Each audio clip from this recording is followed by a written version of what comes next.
Printing money only causes inflation when you tell people you're doing it. Be sneaky for an afternoon and fix the economy. Or if not the economy, at least put a dent in the poverty statistics. I mean, we can literally create money whenever we want. But the government has decided that poor people are annoying and don't want to help them. And I don't want to help them either. When a homeless person asks me for change, I say, be the change you wish to see in the world. Then I walk quickly in the opposite direction. But people who could help them permanently are choosing not to. That's not on me. I've got a bunch more douchey philosophical things you can say to homeless people when they ask for a change. Another one is, Martin Luther King waited 100 years for change. If you annoy them badly enough, they turn into Captain Ginyu and try to switch bodies with you. Change! But the root of poverty lies in overpopulation. You could give everybody $1 million, there would still be tons of homeless people because there just aren't enough jobs and places to live. They'd be ballin' ass homeless people, but homeless all the same. At least then they could feed their dogs. What a prop. Hey, you want to pet my dog for $1? No, I have dogs at home I can pet for free, you fucking idiot. I think it's kind of unfair how we judge homeless people by their looks. Like, if they don't look super homeless, we think they're faking it. Like, go back to your apartment. Real homeless people don't know how to write. We think homeless people have been homeless their whole lives. Like, I look at some old guy on the street like, wow, these last 60 years must have been really hard for him. Like he was born in a box outside a dumpster with an open guitar case and no guitar. If my house burned down tomorrow, I'd still be wearing my nice looking clothes and not a single person would give me anything. I'd have to buy ratty shit from other homeless people as an investment. That's what's in their carts they push around. It's their shop inventory. My face looks too clean. People are like, you showered at the gym this morning? You're not dirty enough for my money. I bet as a homeless guy, you hate all the people who insist on bringing you food instead of money. Like, I ate soup half an hour ago. I don't need a burger. It's like when you get gift cards to specific places for Christmas. Why are you limiting my spending options? Just give me cash. It's more versatile. And then they're like, oh, you're not hungry. You must not really be homeless. Oh, you just get back from Red Lobster? Because nobody has the correct attitude toward homeless people. Because there really isn't one. Some of them are batshit. Some of them are hard luck. Some of them are faking. And all of them are societal inconveniences.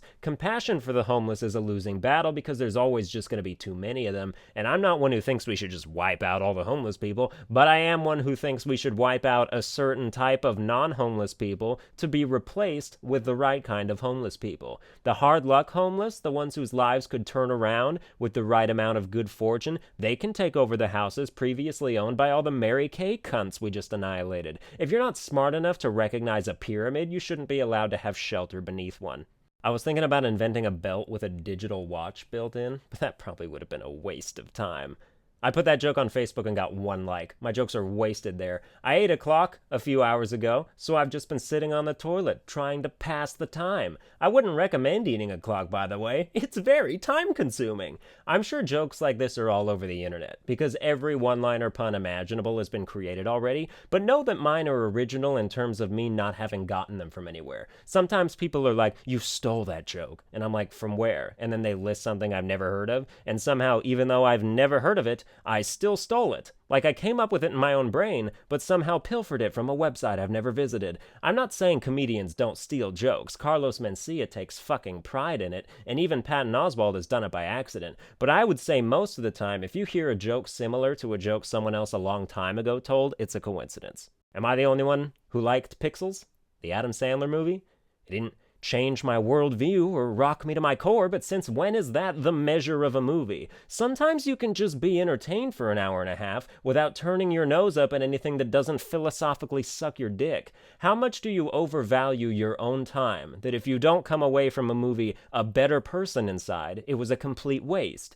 People spent a lot of money and effort to bring you something to eat chips in front of, and you return the favor by shitting all over it. I'm not saying movies should be immune from criticism, but you shouldn't judge every movie by its ability to change your life when that was never something it was going for. I'll watch Inception or Cloud Atlas if I feel like being mind-fucked. I don't expect a movie like Pixels to bring me that particular dimension of entertainment, and nor should I. That's like spitting out a McDonald's hamburger because it doesn't taste like a Bobby Flay lamb chop. McDonald's hamburgers are good as hell for what they are. I don't need them to stimulate every hidden receptor in my taste buds. They just have to hit the spot, and they do, twice a week. Treat your movies like food. Sometimes you'd rather have pizza than prime rib. Well, that's going to do it for this episode. I hope you enjoyed it. If you did, you can like, share, and subscribe, and I'll play myself off.